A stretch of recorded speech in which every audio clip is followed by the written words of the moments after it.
नमस्कार। आज मैं लेकर आया हूँ एक ऐसी कहानी जो अयोध्या की है, अयोध्या के राजा राम की है और है राम भक्तों की। एक ऐसी अनोखी दास्तान जिसने बनाया एक कालजयी इतिहास। अयोध्या का अर्थ होता है जहाँ कोई युद्ध ना हो, ना शरीर से हो ना मन से हो, सबके मन मिले हों।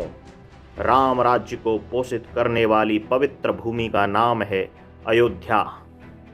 एक ऐसी नगरी जहाँ सब नर करहें परस्पर प्रीति, करहें स्वधर्म निरत श्रुत नीति, और जिसके बारे में शास्त्रों में कहा जाता है, अयोध्या मथुरा माया काशी कांची अवंतिका पुरी द्वारावती चैव सप्तैदा मोक्षदायिका। मोक्ष प्रदान करने वाली 7 नगरियों में सिरमौर है अयोध्या। स्वयं महर्षि वाल्मीकि ने सरयू के तट पर बसी इस वैभवशाली अयोध्या की तुलना स्वर्ग से की है। 12 योजन यानी 144 किलोमीटर लंबी और 3 योजन यानी 36 किलोमीटर चौड़ी नगरी, जिस धरती पर 5 जैन तीर्थंकरों ने जन्म लिया और साक्षात श्री हरि विष्णु ने भगवान श्री राम के रूप में अवतार ग्रहण किया। जिस नगरी के वैभव का सुंदर वर्णन महाकवि कालिदास ने अपनी रचना रघुवंशम में किया है।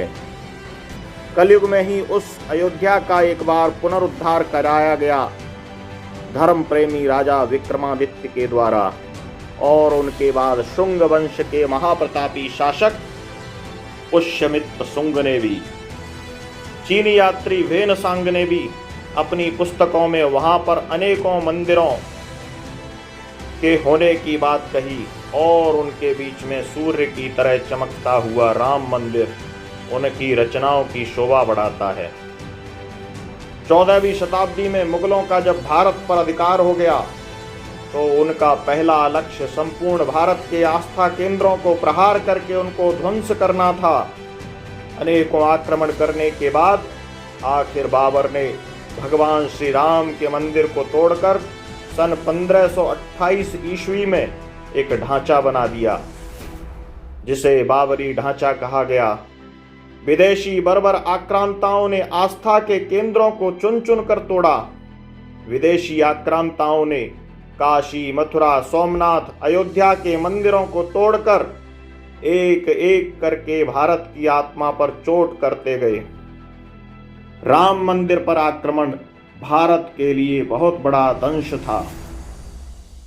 कितने ही राजाओं, महाराजाओं, साधु सन्यासी, राम भक्तों की टोलियों ने लड़ते लड़ते अपने प्राणों का उत्सर्ग कर दिया।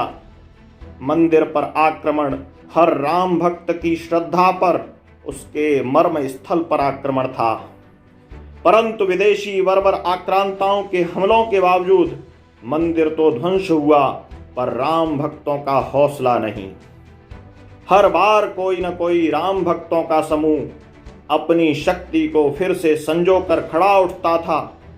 राम के लिए, राम मंदिर के लिए, अपनी आस्था के नव निर्माण के लिए जितने बलिदान होते रहे, राम भक्तों का हौसला उतना बढ़ता रहा। स्वतंत्र भारत में 25 दिसंबर 1949 को अचानक बाबरी ढांचे के भीतर प्रकट हो गए रामलला। हजारों की भीड़ उनको दर्शन करने आने लगी। तत्कालीन केंद्र सरकार के इशारे पर उत्तर प्रदेश सरकार ने फैजाबाद के जिलाधिकारी को आदेश दिया कि रामलला की मूर्ति को वहां से हटा दिया जाए, परंतु राम भक्तों का सैलाब ऐसा उमड़ा कि उसके आगे कोई दुस्साहस नहीं कर पाया रामलला की मूर्ति को छूने का। फैजाबाद के जिलाधिकारी ने सरकार को साफ मना कर दिया। मामला अदालत पहुंच गया। अब भारत के जनमानस को अपनी आस्थाओं के लिए कोर्ट कचहरी के चक्कर लगाने पड़ रहे थे।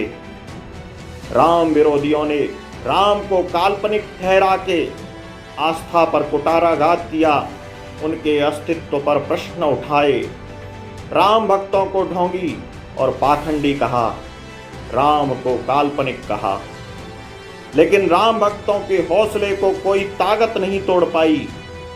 श्रद्धा तो ऐसी कि कोर्ट की पाबंदियों के बावजूद भी राम भक्तों को अपने भगवान के दर्शन करने से कोई शक्ति रोक नहीं पाई। समय बीतता गया। विश्व हिंदू परिषद के आह्वान पर सन 1985 में धर्म संसद का आयोजन हुआ और वहां अनेकों साधु संतों ने संकल्प दोहराया, कहा राम जन्मभूमि की मुक्ति हो, भगवान श्री राम का दिव्य और भव्य मंदिर उसी स्थान पर बने। विश्व हिंदू परिषद के नेतृत्व में विराट आंदोलन चला। जगह जगह पर भगवान श्री राम और माता जानकी की यात्राएं निकाली जाने लगीं। रामलीला में भारत का जन जन जय श्री राम के उद्घोष से जुड़ने लगा। युवा अपने नायक के रूप में भगवान श्री राम का दर्शन करने लगे। विश्व हिंदू परिषद ने अभियान चलाकर 1989 में लगभग 3 लाख गांवों से पूजन के बाद एक एक शिला राम मंदिर के लिए अयोध्या के लिए मंगवाई। 9 नवंबर 1989 को अनुसूचित जाति के प्रमुख राम भक्त कामेश्वर चौपाल ने संतों की सम्मति से नींव का पहला पत्थर राम जन्मभूमि की नींव में रख दिया और इस तरह हुआ राम मंदिर का शिलान्यास। 1990 में लाल कृष्ण आडवाणी ने सोमनाथ से अयोध्या तक जन जन का उत्साह बढ़ाने के लिए रथ यात्रा निकाली। परिणाम यह हुआ कि लाखों लोग जुड़ते चले गए। विश्व हिंदू परिषद ने 30 अक्टूबर 1990 एवं 1 नवंबर 1990 को कार सेवा का आह्वान किया। लाखों राम भक्त कोने कोने से अयोध्या पहुंच गए। तत्कालीन मुख्यमंत्री श्री मुलायम सिंह यादव ने राम भक्तों को रोकने की हर संभव कोशिश की। रेलगाड़ियों को 100-100, 200 किलोमीटर दूरी पर रोक दिया गया। चप्पे चप्पे पर पुलिस का पहरा, सुरक्षा ऐसी कि परिंदा भी पर ना मार पाए। परंतु राम मंदिर में कार सेवा के लिए उमड़े भक्तों का उत्साह चरम पर था। अनेकों राम भक्त पैदल ही चल दिए अयोध्या की ओर। अनेकों राम भक्तों के पैरों में जूते नहीं, चप्पल नहीं, कांटों पर खेतों में होते हुए, घने जंगलों में होते हुए बस चल दिए थे रामलला जहां उनको बुला रहे थे। राम काज कीने बिन मोय कहां विश्राम की उमंग लेकर अयोध्या यात्रा बिल्कुल वैसी ही थी जैसी हनुमान जी की यात्रा लंका का नाश करने के लिए थी।